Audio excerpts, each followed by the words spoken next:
Eta faktorian gaur gonbidatu Enekuan Ezapese Euskadiko Ezkerrako idazkari nagusia Andeza jauna, egun on, ongi etorri. Kaixo, egun on, eskerrik asko. Urtea indartsu, gogotsu hasita. Bai, noski baietz, betiko lez, ez da, uste, Gabona beti oportunia bikaina izaten da, denak opurtxu bat erlasatzeko, indarra hartzeko, eta urte berriari aurre egiteko. Berez, hauteskundirik ez dagoen urtea hasi dugu, 2026ko ez dago hauteskundirik deituta, baina testuinguru politikoa eta alderdi desberdinen adierazpenak ikusita, kanpaina usain nabarmena dago. Lehen baino lehenago hasten direlako motorrak berotzen, hasten zaretelako motorrak berotzen, edo zein unetan hauteskundeak izan daitezken kezka horrekin ari zaretelako da hori? Nik uste, legealdi bat hasi bezain pronto, alderri guztisek ja urrengo hauteskundetan pentsetan hasten garela, ez da? Eta hori zentzua badaka bakoitza bere postutik, bai gobernutik edo bai oposiziotik, bakoitza bere diskurtso egiten dau, eta bakoitza bere politika eta bere estrategia dauka. Horrek ez du esan nahi prekampaina baten aurrean gauzenik, ez da gutxiago ere, baina bakoitzak uste legitimidadea dakala bere diskurtso egiteko eta edozein momentuan bere eritxia emoteko. Ez dut uste hasi berri den urte hontan hauteskundirik eukiko deunik, eta badakit alderdi batzuk espekulazio hortan daude Madrilera begira, baina nire sensazioa bai publikoki entzun dudanaren arabera eta baita ere Espainiako presidentearekin pribatuki berba egindotan arabera, urrengo urtean ez direla hauteskunde generalik izango. Noiz hitz egin duzu azkenengoz Sánchezekin? Gabonak baino lehenago, uste, bi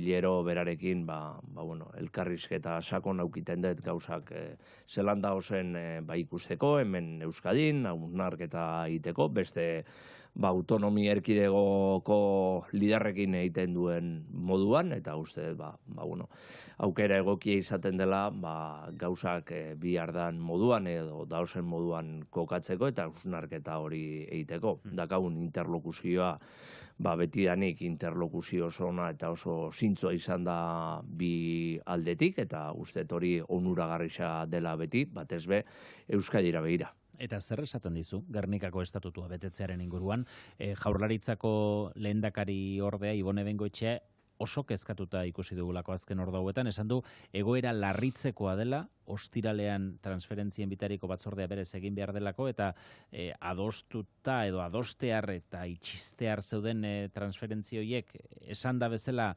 etorriko diren bermerik ez duelako berak ikusten.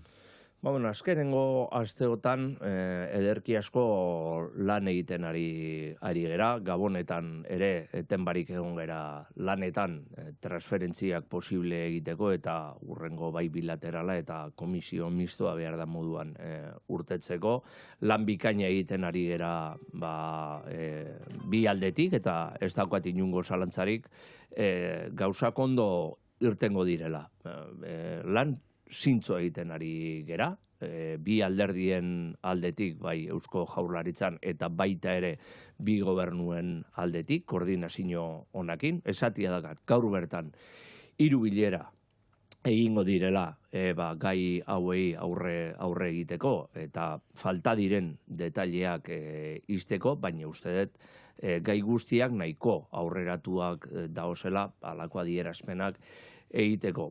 Gure aldetik oso lasai gaude, adierazpen hauek ohiko esenifikazioan kokatzen ditugu eta espero dut gauzak bihardan moduan egitea eta urrengo ostiraleko komisio mista horietan gauzak sinatzea aurrera botatzea, batez be, urrengo bilateralean posible izateko sinadura hori egiteko, baina nik beti dinodan moduan askoz be garrantzitsuagoa dela gauzak ondo egitea eta etorri beharreko eskumenak behar den moduan etortzia beste gauza batzu baino.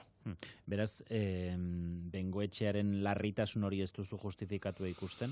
Eszenifikaziotik gehiago ikusten diozu? Ez, esenifikazio baten moduan ikusten dut, nik ez dut uste gauzak hain txarto dago zenik, uste dut, bakoitza bere negoziazio estrategian bere erramintak erabiltzen dituztela, baina esango nuke azkenengo asteetan aurreratu den guztia kontutan hartzekoa dela, eta gainera gai potolo batzuetan pilo bat aurreratu egin da, eta egin den lana lanbikaina izan dela esatia dakat. Eskualdatu beharrekoen artean, gizarte segurantzari dagozkion prestazioak daude, kotizazio gabekoak eta langabezia prestazioak, hori ez gain beste 3 transferentzia ere eskualdatu zekoak dira, berez bitariko batzorde hortan, itsas salmamendua, eskola segurua edo makinaria egiaztatzeko zentroarena, non daude momentu hontan korapilo nagusienak? Gaur aipatu dituzun 3 bilera horietan, zertzuk landuko dira edo ze korapilo dago askatu beharra batez ere? Batez be, detaile txikiak, ez da? Batzutan, adibidez, zenbat pertsona etorriko dira edo hartuko ditu gauza hoiek kudeatzeko, adibidez, bi gai konkretuetan, bai eskola seguruan eta baita ere prestazio familiarretan jende oso gutxi da prestazio gitxi emoten direlako. Beste detaile bat, nortzuk edo zeinek egingo dau kuota horien errekaudazioa. Nik uste dut gauzak asko aurreratu egin ditugula eta batez be gai potoloetan eta batez be langabizi prestakuntzetan pilo bat aurreratu egin da, hor detaile txiki-txikiak gelditzen dira, orduan nik esperantza daukat, oso baikorra naiz eta oso lasainago alde horretatik. Bengoetxeak iradoki du, agindutakoa beteko espalitz, gobernuen arteko harremanak aldatu egin daitezkela, honek ondorio politiko eta instituzionalak izan ditzakela, horrek zuen arteko harremana are gehiago tenka dezakela iruditzen zaizu? Uste, halako mehatxuak edo adierazpenak mai gainean jartzea, ez dut uste eragin jonik dakartzanik negoziazio momentu batean, ez da? Baina dinodan moduan, nik uste ohiko esenifikazioa dela, edo batzuek bere estrategi propioan dagozela esango nuke, ez da? Urrengo hauteskunde generalitari begiraz, EAJak badirudi bere buruan oso argi dakatela urrengo urtean edo urte hontan barkatu hauteskunde generalak izango direla, eta nik ez dut uste halakorik gertatuko denik, eta badirudi batzuetan Espainiako gobernuarekin distantzia apurtzu bat jartzia nahi dabela, baina adierazpen hauekin ze lortzen dute. Eskumen hauek etortzen ez badira, edo eskumen bat edo beste etortzen ez bada, harremanak okertuko dira. Espainiako gobernuarekin harremana okertuko egingo da. Horrek ze ona dakartza Euskadirentzako. Bat bez, ez da? Uste dut hori txarrerako edo Euskadiren kalterako izango litzatekela harreman hori kaltetzea edo kertzea, ez da? Eta ez dakit batzutan batzuek nahiago baduten Espainiako gobernuak PP-ren eta Voxen eskuetan egotia alderdi sozialistaren eskuetan baino, ez da?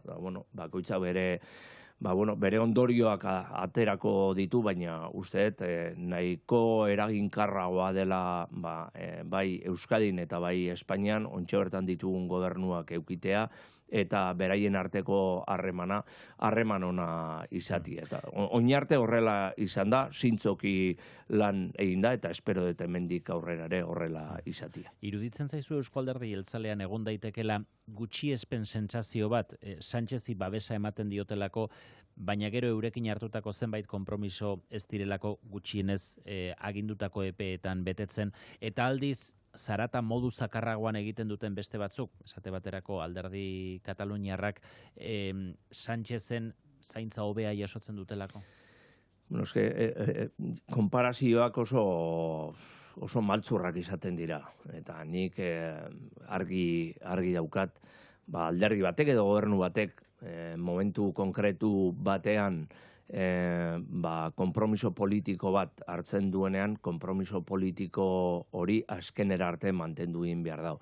Horrek, ez nahi dau esan, borondate politiko hori askotan sinatu den moduan ailegatu leikenik, ez da, borondatea da, ez da Biblia bat, ez da, askotan hori gertatzen da, eta bueno, denok kontziente izan behar gera gauza batzuetan nahi degun moduan ez direla ailegatzen, baina borondate politikoa hor dago, eta kasu hortan inork ezin dau borondate politiko hori zalantzan jarri, ez da, uste,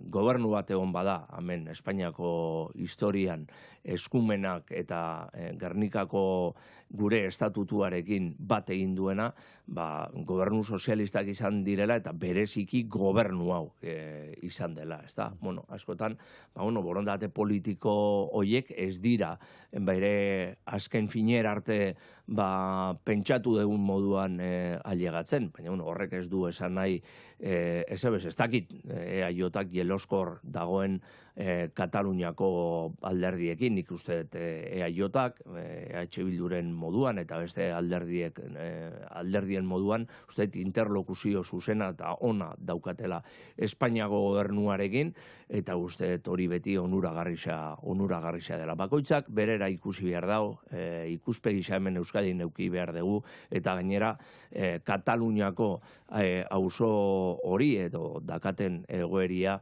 eredu moduan hartu behar dugu, batez ere han egin duten akatsak hemen ez egiteko. Zertan dira bide batez autogobernu eguneratzeko elkarrizketak, diskrezio handiz egiten ari zareten elkarrizketa horiek, segitzen duzu oraindik hizketan?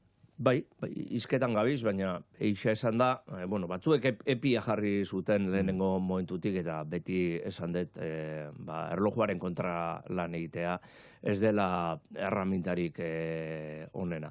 Ni beti esan dut, gure estatutua eguneratzeko momentua heldu dela, aspaldi heldu dela, eta kapasak izan behar garela, akordio batetara ailegatzia, batez bere oinarrian, eta bere oinarria da, lortu ditugun hainbeste eskubide sozialak blindatzea eta estatutu berri hortan sartzia, ez da. Beste batzuek bere betiko jokoetan baldin badaude legetik kanpo egongo dira eta guk eredu hortan ez gera sartzeko. Eta koska hor dago, beraz, pilota ez dago gure teilatuan, baizik eta EAJ eta bereziki EH Bilduren teilatuan. Nola nahi ere, Estebanek esan zuen, aipatu dituzu epeak jarri zituztela batzuk, Estebanek esan zuen, Aitor Estebanek udazkenean, urtea amaitzerako ikusi beharko zela, ote zegoen ala ez akordiorako aukerarik, oinarririk, ezta? Hori argitzera gutxienez iritsi zarete, ikusten duzue bidean aurrera jarraitzeko eta elkar ulertze puntu batera iristeko oinarri bat egon daitekela? Ez, hausnarketa hori egiteke daukagu, ez da. Gu beti maigainean gauza bera jarri egin dugu, eta elkarrizketa guztietan dena maigainean egon da. Bakoitzak bereari eutxi dio, logikoa eta errespetagarria denez, baina uste dena kontziente izan behar garela, momentu hau historikoa dela, eta oportunidade bikaina dakagula ontxe bertan. Ziklo politikoa aldatzen baldin bada, urrengo 2 urtetan adibidez, hori badakigu zer dakartzan, ez da? Espainiako gobernua Alderdi Popularraren eta Voxen eskuetan baldin bada, gure estatutu berriaren esperantza bertan bera gildituko dela. Nire esperantza da, hemendik aurrera ere eta urte luzetan Espainiako gobernua sozialistan eskuetan egotia, eta hori aukera bikaina moduan ikusi behar dugu. Beraz, klabe hortan lan egin behar dugu, baina beti kontutan izan da zer da garrantzitsuena eta zer da batzen gaituena. Eta batzen gaituena, eskubide sozialak, eta 46 urtetan denon artean, edo behintzat batzuen artean egin dugun bide hori estatutu berri hortan sartzia. Nazio aitortzarenak jarraitzen du korapilo izaten? Ez, hori lehenengo momentutik esan genuen etzela koska bat. Osea, aitorpen hori egitea ez da zailtasun bat, batez ere guk alderdi sozialista moduan eta bereziki euskal sozialista moduan ikusten genuelako aitorpen hori jada gure konstituzioan eta gure Gernikako estatutuan sartuta zegoela. Beraz, beste terminoetan edo beste formula literario batekin sartzen baldin bazen, guk ez geneukela inungo arazorik. Hori ez da koska. Nazioa aitortza horrek ze eskubidea aitortzen dituen? Nik uste eskubideak oso aitortutak dauzela Espainiako konstituzioan, eta konstituzio hori errespetatu egin behar da. Hori da, ontxe bertan, dagaun marko juridikoa, eta marko juridiko horren kanpotik guk ez gera egongo. Beraz, uste delimitazioak eta normak eta baldintzak hor daudela, ez da. Gure eskubide historikoak beti errespetatu egin dira, eta hortik abiatuta uste garrantzitsuena da pertsonei eta gizarteari gehien kezkatzen zaien gaietan aritzea. Eta hemen osasuna, hezkuntza, segurtasuna, etxebizitza, mugikortasuna, eta halako gaiak izan behar dira protagonistak hurrengo estatutuan. Legebiltzarreko jardunari dagokionez, lan eskaintza publikoetan hizkuntza eskakizunen inguruko enplegu publikoaren lege erreforma hori ponentzia batean aztertzen ari da. Hainbat adituren iritzia dagoeneko entzun dira, hor EAJak eta EH Bilduk aurkeztu zuten proposamen bana, zuek gerturatu duzue jeltzalekin, zuen gobernukideekin jarrerarik erreforma horretarako? Gure posizioa oso argia izan da, eta oso tinkoa izan da, eta hemendik aurrera ere oso tinkoa izango da, ezta? Uste lege proposamen hori parlamentuan sartzea akats izugarria zela, batez be, ez digulako inungo segurtasun juridikorik ematen, are gehiago, segurtasun falta gehiago sartzen digulako, eta espero dut hemendik aurrera, eta ponentzia aurrera joan da, eta adituen eritzia entzun da, EAJak alderdi sozialistaren posizioetara bueltatzia, batez be, posizio hortan EAJak berak onzelako pasatako legealdizan. Hori ez litzateke izango posizio aldaketa bat eukitia, baizik eta lortu genuen kontsentsuetara bueltatzia, ezta? Eta espero dut hori gertatzea, eta guk hor gaude, kontsentsu hortan, espero dut EAJak kontsentsu horietara bueltatzia. Kontua da azken aldian, sententzia ugari iritsi direla lan eskaintza publikoetan egindako euskara eskakizunak balio gabetuz. Horren aurrean irtenbidea zein da? Eskakizun horiek apaltzea?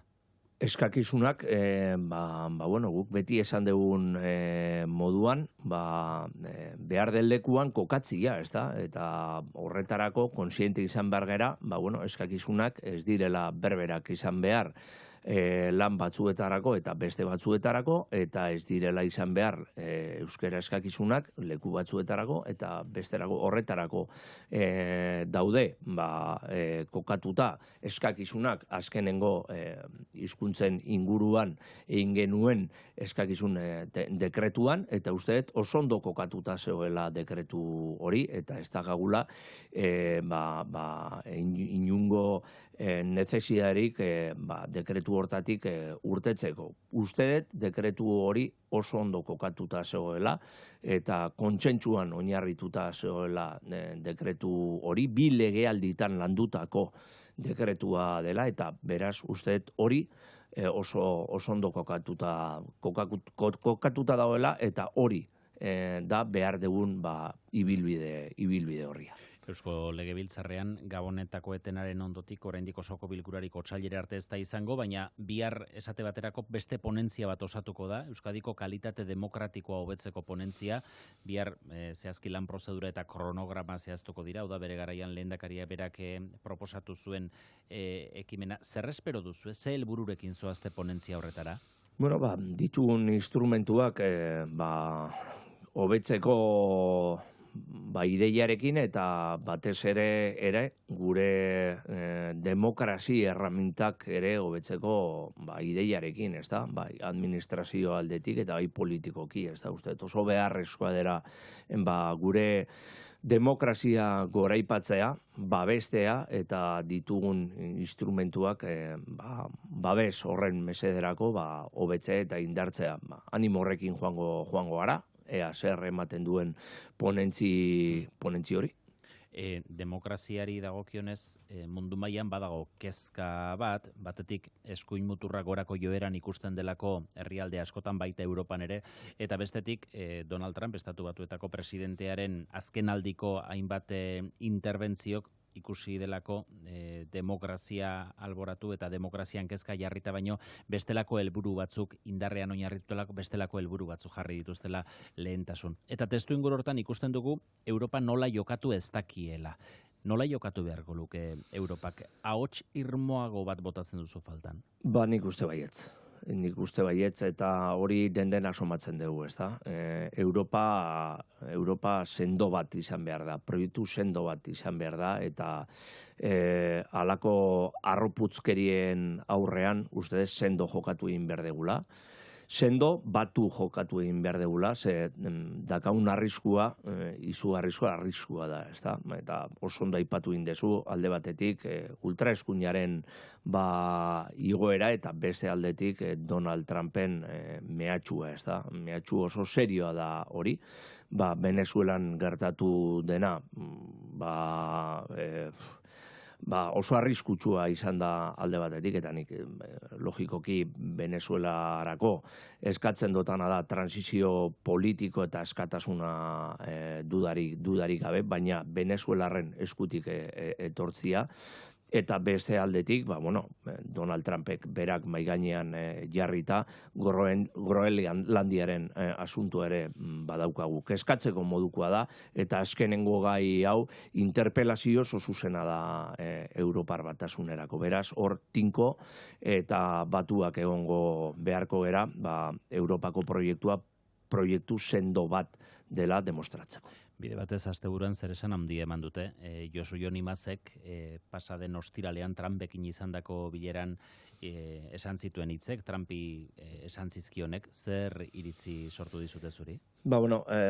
Uste dut logika batean sartuta dauzela, ez da? Josu Jon Imazek ez dauka erantzunkizun politikorik, bere erantzunkizuna enpresa batean dago, eta enpresa horrek geroz eta diru gehiago lortzia dauka helburu moduan, beraz, bere logikan sartuta zeuden Josu Jon Imazen hitz horiek.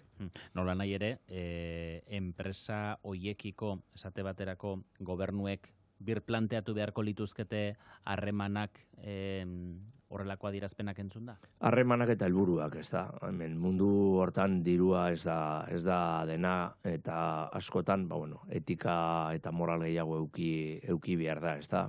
Uste, enpresa baten emaitzak logikoki garrantzitsuak izan behar dira, baina enpresa horien irudia eta gizartearen onurarako egiten dituzten gauzak ere ara eta importantiagoak direla usteet.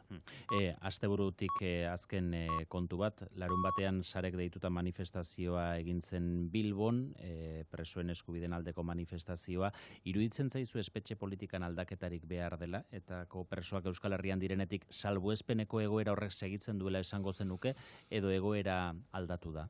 Nik uste egoera desente asko aldatu egin dela, eta denbora pasata eta denboraldiak eta etorkizunari begira emon diren aurrera pausuak ikusitza, hori egokitu egin da. Hemen egon den salbuespenik bakarra, isa 40 urte baino gehiagotan batzuk jasan egin dugun egoera izan da. Justizia zaila zuen esku dago, ikusi dugu azkenengo hilabeteetan, askotan preso ugariri eman izan zaizkien 3. graduak esate baterako, Auzitegi Nazionalean fiskaltzak errekurritu egin izan dituela. Esango zenuke epaitegietatik bergizarteratzeko urrats horiei kontrapixu bat egiten zaiela? Ez dut uste, eta nik beti esan dotan moduan, justizia sailak beti legalitatearen barne jokatu egin duela eta gauzak zorrotz ikusten dituela eta proposamen horiek zorrotz aztertzen dituela. Gero hori, egokitzen ez da sailburuaren erru, justizia egiteko dago eta beraiek eseskoa ematen badabe hori beti errespetatu inbia da. Baina, kuandu ez APS Euskadiko ezkerrako idazkari nagusia, eskerrik asko Euskadi Irratira gerturatzeagatik, hurrengo batera arte. Eskerrik asko hurren arte. 9 jo berri dira.